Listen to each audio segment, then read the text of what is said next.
Ödediğin bu fiyat için ne kadar kazanç beklersin ya da bu kadarlık kazanç için ne kadar fiyat ödersin? Piyasa değerlemede en çok kullanılan, aynı zamanda en çok yanlış anlaşılan oranlardan bir tanesi fiyat kazanç oranı. Günlük hayatta bir şeyler satın alırken ucuz mu, pahalı mı sorusunu kendimize sorar ve o ürünü piyasadaki rakip ve muadillerine göre değerlendiririz. Peki ya yatırım yaparken bu değerlendirmeyi yapmadığında bir şeyleri ıskalarsın.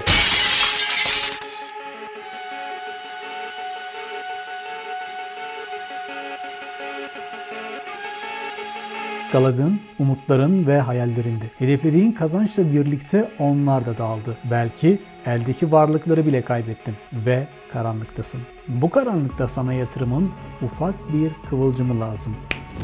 O kıvılcım ucuz mu, pahalı mı sorusu. Çok basit bir soru. Ucuz mu, pahalı mı?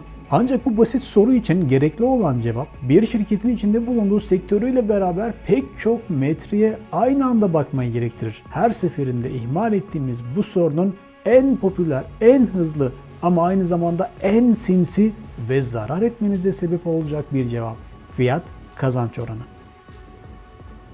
Formülü hisse fiyatı bölü hisse başına net kar. Pratikte ne anlama geliyor? Bir örnekle anlatalım. Diyelim ki ABC şirketinin hisse fiyatı 90 TL ve hisse başına kazancı 10 TL. Bu durumda fiyat kazanç oranı 9'dur. Bu ne demek? Bu hisseyi almak için şirketin bugünkü kazancı olan 10 TL'nin 9 katını ödüyoruz demektir. Bir nevi geri ödeme süresi gibi düşünün. 9 fiyat kazanç oranı teoride yatırdığınız parayı 9 yılda kar olarak geri alabileceğinizi gösterir. Yani İşletmenin karlılığı aynı şekilde devam ettiği sürece yatırdığın parayı 9 yılda amorti edebiliyorsun. O halde fiyat kazanç oranı düşük olan şirketleri seçersem yatırdığım parayı çok kısa sürede amorti edebilirim. Maalesef bu oranı tam olarak bilmeyenler için düşük fiyat kazanç oranı kulağa biraz hoş geliyor olabilir. Ama durum tam olarak öyle değil. Yanlış anlamaları düzeltelim. Fiyat kazanç ne değildir? Fiyat kazanç oranına göre yatırım yapmak, bir arabayı alırken sadece rengine bakıp motoruna ve diğer teknik kısımlarına bakmamak gibidir. Benzerlerinin pahalı olduğu bir araba sana neden ucuza verilsin? İlla ki ucuza verilecekse bu kadar piyasa kurulu içerisinde neden sana verilsin? Azıcık düşün, bu ticarette pahalı bir varlığı alıyor olabilir misin? Düşük fiyat kazanç oranı her zaman ucuz hisse değildir. Bir varlığın fiyat kazanç oranı düşük diye o varlık alınmaz. Yüksek fiyat kazanç oranı her zaman pahalı hisse, kötü hisse değildir. Bir hissenin fiyat kazanç oranı 50-60 bile olabilir. Bu ne demek? Yüksek fiyat kazanç oranı işletmenin büyüme beklentisinden kaynaklanıyor olabilir. Yani riskleri olsa bile yatırımcılar o şirketin gelecekte çok daha büyük, çok daha yüksek karlar elde edeceğine inandıkları anlamına gelir. Çünkü fiyat kazanç oranı kısmen bir şirketin gelecekten beklentilerinin bir fotoğrafıdır. Bakınız teknoloji devlerine. Amazon, Apple, Google, Microsoft, Nvidia, Meta, Tesla. Piyasayı sadık müşterileriyle domine eden bu teknoloji devlerinde fiyat kazanç oranı oldukça yüksektir. Düşük fiyat kazanç oranı her zaman ucuz olmayan ve çeşitli riskleri işaret eden bir durum olabilir dedik. Yüksek fiyat kazanç riskleri olsa da her zaman pahalı olmayabilir. Peki biz bu fiyat kazanç oranını nasıl değerlendireceğiz? Neye bakacağız? Fiyat kazanç oranına basit bir matematiksel oran olarak bakacağız. Yani bu orantıdaki pay ve paydayı neler arttırır, neler düşürür bunlara bakacağız. Bunlara cevap bulursak hangi durumlarda hangi fiyat kazanç oranının daha cazip olacağına da cevap bulmuş olacağız. İşte bu durumda fiyat kazanç oranı bizi yanıltan anlamsız iki kelime olmaktan çıkıp bir şirketin hikayesinde nelerin olabileceğini bize gösteren sihirli bir orana dönüşecektir. Fiyat kazanç oranında fiyatın ve kazancın birlikte yukarı çıkmasını isteriz. Piyasa döngüleri hariç fiyat kazancı takip eder. Kazanç düşerse hisse daha fazla satış baskısı yer. Kazanç artarsa insanlar kazancı artan bir işletmeye ortak olmak isterler. Ve hisse kazancı ile orantısız bir şekilde hızlıca yukarı tırmanır. Çünkü fiyat daha erken hareket eder. Kazanca göre daha dinamik ve daha tepkiseldir. O halde fiyatı piyasadaki hangi durumlar yukarı çeker? 1. Beklenenin üzerinde güçlü kar açıklaması, yani fiyat kazanç paydasının büyümesi. Paydadaki kazançtan meydana gelen artış hisse fiyatını hızlıca yukarı çekebilir. Bu durum fiyat kazanç oranını yüksek çıkarır. Bu hikayemizde istediğimiz bir durumdur. O halde yükselen bir fiyat kazanç oranı artan kazançla destekleniyorsa bu istenilen bir durumdur. 2. İşletmenin asıl faaliyet konusu ile alakası olmayan tek seferlik olağan dışı gelirler, karlar.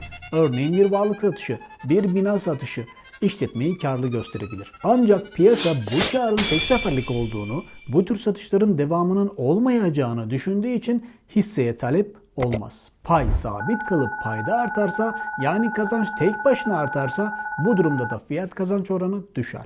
Bu şekilde düşen bir fiyat kazanç oranı fırsat yaratmaz. Hatta sonraki sene kazanç daha da düşük görülebilir. 3. Maliyet kontrolü ve verimlilik artışlarıyla kar marjlarının yükselmesi.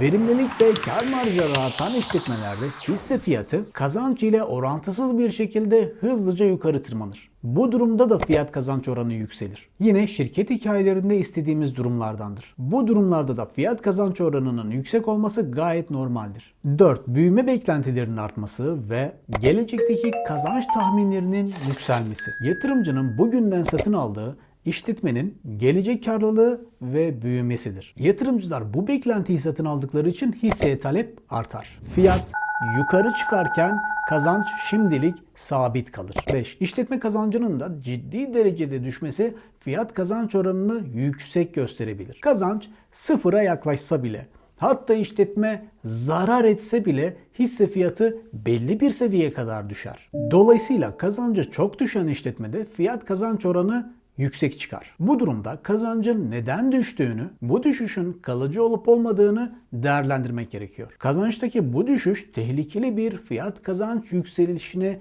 işaret ediyor olabilir. 6. Sektör trendleri. İşletmenin bağlı olduğu sektörün ya da endeksin bir yükseliş aşaması. 7. Piyasa iyimserliği. Genel piyasa koşullarının olumlu seyri. 8. Spekülatif hareketler. Kısa vadeli alım baskısı. 9. Olumlu haberler. Yeni sözleşmeler, yeni lansmanlar, yönetim değişikliği gibi. 10. Faiz indirimleri, para arzları, sektörlerin desteklenmesi. Bu saydığım durumların tümü hisse fiyatını hızlı bir şekilde yukarı çekecektir. Ancak kazanç fiyatta eş zamanlı olarak artmayacağı için fiyat kazanç oranı yüksek çıkar. Peki ikinci duruma gelelim. Fiyatı piyasadaki hangi durumlar aşağı indirir? 1. Zayıf büyüme beklentisi. Yani şirketin satışlarının ve karının artmayacağı, hatta düşeceği beklentisi piyasada hakimdir. Bu durumda fiyat düşer. Kazanç şimdilik sabit kaldığı için fiyat kazanç oranı düşer. Düşük fiyat kazanç oranı yatırıma yönlendirilen paranın hızlı bir şekilde geri dönüşü olarak ifade ediliyordu. Ama bu örnekte istemediğimiz bir düşüştür. Dolayısıyla pek çok riskler barındırır. Kazancı düşen bir işletmede yatırdığın parayı çok kısa sürede amorti edebileceğin sana mantıklı geliyor mu? 2. Finansman sıkıntıları. Yüksek borç yükü,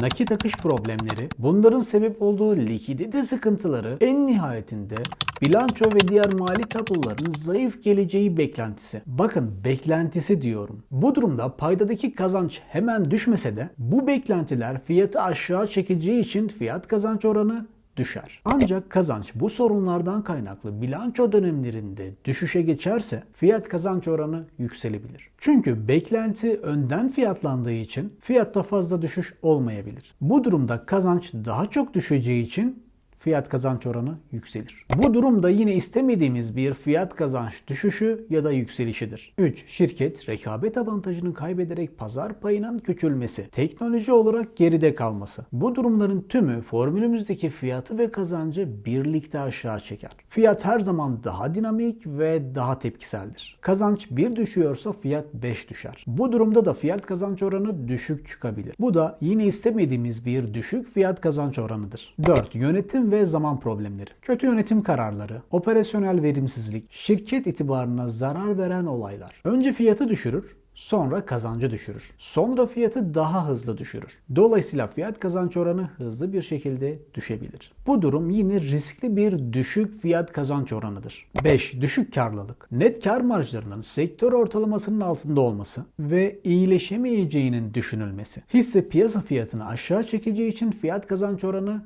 düşük çıkar. Bu şekilde düşen bir fiyat kazanç oranı büyük riskler barındırır ve istenmeyen bir düşüştür. Dolayısıyla herhangi bir fırsat da barındırmaz. 6. Şirketin geleceği şu anki sorunları ve problemleri ile beklenilen kazançları vaat etmiyordur. Bu durum piyasanın kısa ve orta gelecekte şirketin geleceğinden pek umutlu olmadıkları anlamına gelir. Bu durum formülümüzdeki kazanç oranını sabit tutarken daha tepkisel ve dinamik olan hisse fiyatını aşağı çekecek. Bu durumda da fiyat kazanç oranı düşük çıkacaktır. Bu şekilde düşük bir fiyat kazanç oranı yüksek riskler barındırdığı için yine istenmeyen bir düşük fiyat kazanç oranıdır. 7. Şirkete özgü olumsuz haberler. Örneğin bir dava, yönetimde oluşan bir sorun. Bu haberler gerçekleştiğinde şirket kazancı tabii ki düşmeyecektir ama hisse fiyatı düşecektir. Dolayısıyla fiyat kazanç oranı düşük çıkar. 9. Yatırımcıların risk algısının artması sebebiyle varlıklarda meydana gelen düşüşler fiyat kazanç oranını düşürecektir. Çünkü bu sadece bir beklenti. Şimdilik şirketin kazancı aynı ama fiyat düştüğü için fiyat kazanç oranı da düşecektir. 10. Yabancıların yoğun ilgi gösterdikleri endekslerde düşüş trendi yaşandığında yabancı yatırımcılar tısı tarağı toplayıp giderler. Bu durumlarda şirketlerin herhangi bir sorunu olmamasına rağmen fiyat düştüğü için fiyat kazanç oranı düşük çıkacaktır. Yabancıların sattığı bir varlığı sen alıp ne kadar taşıyabileceksin? Düştüğü yere çıkması için muhtemelen tekrar yabancı yatırımcının gelmesi gerekir. Bu belirsiz bekleyişe ne kadar dayanabilirsin? Şimdi soruyorum size, bu kadar sorun saydığım bir işletmede fiyat kazanç oranı düşük olduğu için ucuz mu oldu şimdi? Bu saydığım sebeplerden ötürü düşük çıkan bir fiyat kazanç oranı fırsat barındırır mı? Sizin için cazip gelir mi? Demek ki neymiş? Düşük fiyat kazanç oranı her zaman ucuz hisse değil, büyük riskler barındıran tuzaklar olabilir. O yüzden sağdan soldan duyduğunuz falanca hissenin fiyat kazanç oranı düşük. Dolayısıyla yatırdığın parayı çok hızlı bir şekilde amorti edebilirsin gibi yalan yanlış, cahilce, aptalca yapılan paylaşımlara aldanıp varlıklarınızı hiç etmeyin. Ayrıca fiyat kazanç sadece bir beklentidir. Geçmiş verilere bakıp işletmenin gelecek kazancının ne olacağına yönelik yapılan bir tahmindir sadece. Kazancı yüksek olduğu için düşük çıkan bir fiyat kazanç oranı kazancın düşmesiyle beraber sonraki dönemlerde yüksek çıkabilir. Hiç kimse geçmiş kazançlara bakıp, geçmiş değerlendirmelere bakıp gelecekteki kazançları, karlılıkları garantileyemez. Bu saydıklarımız dışında fiyat kazanç oranını bazen yükselten, bazen düşüren işletme dışındaki durumları şu şekilde sıralayabiliriz. 1. Faiz oranlarındaki artış. 2. Alternatif yatırım fırsatları. 3. Teknik düzeltmeler. 4. Piyasa döngüsü. 5. Ülke ve dünya geneli olumsuz beklentiler. 6. Sektör problemleri. 7. Piyasa kötümserliği. 8. Olumsuz haberler. 9. Aşırı değerleme düzeltmesi. Evet, bu saydıklarım fiyat kazanç oranını yükseltebileceği gibi düşürebilir. Bu yüzden fiyat kazanç oranına tek yönlü bakmıyoruz. Bazen düşük fiyat kazanç oranı makbulken bazen de yüksek fiyat kazanç oranı daha makbul olabilir. Fiyat kazanç oranını nelerin arttırıp nelerin düşürdüğünü anladıktan sonra buradan çıkaracağımız sonuç nedir? Sonuç fiyat kazanç her şey midir? Hayır. O halde fiyat kazanç hiçbir şeydir. Ona da hayır. Fiyat kazanç sadece önemli bir metriktir. Yatırım yolculuğumuzda bize yol gösteren bir pusuladır. Ancak pusula sadece yönü gösterir. Yoldaki çukurları, virajları, fırtınaları göstermez. Aynı zamanda bindiğiniz aracın kalitesini, yani şirketin kalitesini de yansıtmaz. Peki işletmenin bu fiyat kazanç oranını yatırım yolculuğunda nerede, nasıl konumlandıracağım? Bunları 7 kuralla açıklayalım. Kural 1. Fiyat kazanç oranı tek başına hiçbir anlam ifade etmez. Kural 2. O şirketi sektörüyle beraber değerlendirmek gerekir. Kural 3. Fiyat kazanç oranını şirketin kendi geçmişiyle kıyaslamak gerekir. Şirket son 5 yılın en düşük fiyat kazanç oranında mı yoksa en yüksek fiyat kazanç oranında mı? Bu hissenin tarihsel olarak ucuz ya da pahalı bölgede olup olmaması konusunda bize ipuçları verebilir. Kural 4. Yükselen bir fiyat kazanç oranı gördüğünüzde bu yükseliş işletmenin kazançlarından mı kaynaklanıyor? Cevap evet ise bu bir fırsat barındırabilir. Kural 5. Büyüme oranını işin içine katın. Bu çok güçlü bir yöntemdir. PEG oranı. PEG eşittir fiyat kazanç oranı bölü büyüme oranıdır. Bunu bir örnekle açıklayalım. Aynı sektörde yer alan X işletmesi fiyat kazanç oranı 20, büyüme oranı %25. Y işletmesi fiyat kazanç oranı 15, büyüme oranı %5. Bu durumda büyüme oranına bakmadan sadece fiyat kazanç oranına göre değerlendirdiğimizde X işletmesi pahalı görünüyor. Büyüme oranını işin içine dahil edelim. X işletmesi 20/25'ten PEG oranı 0.8 çıkar. Y işletmesi 15/5'ten PEG oranı 3 çıkar. Genel kural şudur. PEG oranı 1'den küçükse büyümesine göre ucuz olabilir. PEG oranı 1'e eşitse şirketin fiyatı büyüme hızıyla adil şekilde dengeli.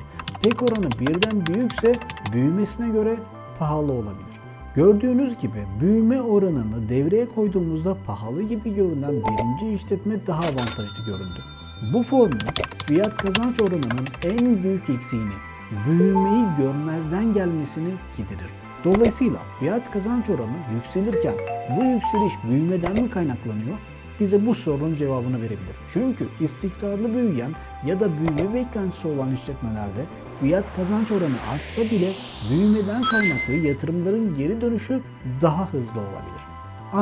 Ancak formülümüze dahil ettiğimiz bu büyüme oranı işletmenin varlıklarının verimli kullanılmasından mı kaynaklanıyor? Yoksa borçla gelen yapay bir büyüme mi? Bu konu başka bir video konusu olacak kadar uzun. Dolayısıyla şimdi burada işlemeyeceğiz. Bunu bir sonraki eğitimimizde öz kaynak karlılığı içinde DuPont analizinde işleyeceğiz. Devam edelim. Fiyat kazanç oranı bu şekilde kullanıldığında riskler barındırsa da büyüme beklentisi göstergesine dönüşebilir ve yatırım için daha anlamlı olur. Unutmayın, piyasa sizden daha az yanılır. Bu şekliyle piyasa hisseleri geleceğin kazançlarıyla değerlendirir. Hisseleri geleceğin kazançlarına göre fiyatlandırır. Yüksek fiyat kazanç oranı düşük kazançtan kaynaklı değil de yatırımcıların o şirketin gelecekte çok daha yüksek kazançlar elde edeceği beklentisinden geliyor olabilir. Bu durum büyüme hikayesi güçlü teknoloji şirketlerinde çok sık görülür. Yatırımcı bugünkü kazancın kat be kat fazlasını ödeyerek şirketin gelecekteki potansiyelini satın alır. 6. Fiyat kazanç oranlarına bakarken bir gözünüz de merkez bankalarının faiz döngülerinde olsun. Şirket ne kadar iyi olursa olsun merkez bankalarının sıkı para politikası uyguladığı bir yerde hemen hemen bütün hisselerin, sektörlerin fiyat kazanç oranları büzüşür. Çünkü düzenli yükselen faizlerle beraber piyasada para olmaz. Bu durumlarda risksiz getiri yani faiz oranları daha caziptir. Ve para mevduat faizlerine, piyasa para fonlarına ve tahvillere gider. Para yoksa harcama da yok. Para yoksa yeni yatırımlar da yok. Yatırım yoksa satış da yok. Satış yoksa işsizlik artacak. Artan işsizlik tekrar düşük harcamaya sebep olacak. Düşük harcamada düşük karlılığa sebep olacak. Düşük karlılık şirket mali tablolarının düşük gelmesine sebep olacak. Bu durum piyasadaki kırılganlığı ve riskleri daha da arttıracak. Bu dönemde olduğu gibi. Bu kısır döngü devletin piyasaya para pompalamasına kadar devam eder. O yüzden merkez bankalarının faiz kararlarını sürekli takip ediyoruz. Kural 7. Fiyat kazanç oranı yüksek olan işletmenin iş modeli ölçeklenebilir bir iş modeli midir? Ölçeklenebilir iş modelleri karlılık artarken maliyetlerin aynı oranda artmaması olarak ifade edilebilir. Örneğin Google gelirlerinin büyük bir kısmını arama motorlarına verdiği reklamlardan kazanır. Bu platformları günde kaç insan kullanırsa kullansın, bunlara ne kadar reklam verirlerse versinler, buradaki maliyetleri karları kadar artmıyor. Ya da Netflix günlük izlenme saat süresi artsa bile çalışan sayısı ve maliyetleri artmıyor. Microsoft ve Apple gibi teknoloji devlerinin her ay her yıl yenilenen, abonelik gibi tekrarlanan ürünleri var. Bu ürünler dışında bu ekosistemlere hapsolmuş müşterileri, insanları buradan çıkarmak yakın bir gelecekte neredeyse imkansız. Bu şirketler ve ürünleri çok az maliyetle olağanüstü karlar elde ediyorlar. Bu ölçeklenebilir iş modelleri genellikle teknolojiyi yoğun kullanan ve teknoloji üreten işletmelerde görülebiliyor. Çünkü burada insan faktörü olabildiğince en aza iniyor. İnsan faktörünün çıktığı yerde otomasyona bağlı olarak işler daha hızlı, daha verimli, daha az maliyetlerle yürüyor. İşletmede verim yükselip maliyetler aşağı indiğinde nakit akışları, karlılık, kazanç ve en nihayetinde büyüme oranları hızlı bir şekilde yukarı çıkıyor. Bu finansal yükselişte yeni yatırımları ve yeni karlılıkları da beraberinde getiriyor. Bu yönüyle fiyat kazanç oranı bir zaman makinesi gibidir. Size bir şirketin karını bugünkü fiyatıyla kaç yılda geri alacağınızı söyler. Ancak her zaman makinesi sizi doğru yere çıkarmayabilir. Siz geleceğe gitmek istiyorsunuzdur. Yanlış okunan bir fiyat kazanç oranı, yani karlılığın, nakit akışın, kazançların ve büyümenin hesaba katılmadığı bir yerde bu zaman makinesi sizi geçmişe götürebilir ve yılların birikimlerini heba edebilirsiniz. Özetliyorum. Büyüme potansiyeli hızı ve istikrarına, şirketin borç yapısına, nakit akışına, satışlarına, satıştaki karlılığına, sektördeki rekabet üstünlüğüne, ölçeklenebilir iş modeline, inovasyonuna, şeffaflığına, Ar-Ge çalışmalarına, geleceğine, yönetim kalitesine ve özellikle şirketin büyüme hikayesine de mutlaka bakın. Bunların kesişimiyle gelen bir fiyat kazanç oranı artışı büyük fırsatlar barındırabilir. Fiyat kazanç oranı sadece bir sayı değil, piyasanın bir şirket hakkındaki beklenti ve değerlendirmelerinin matematiksel ifadesidir. Fiyat kazanç oranını bu şekilde anladığınızda piyasanın sizi yoran, yıpratan gürültüsüne maruz kalmayacaksınız. Bu gürültüler arasında gerçek fırsatları ve tuzakları ayırt edebileceksiniz. Bu durumda manipülasyoncuların, spekülasyoncuların değil, size yol gösteren kuralların peşinden gideceksiniz.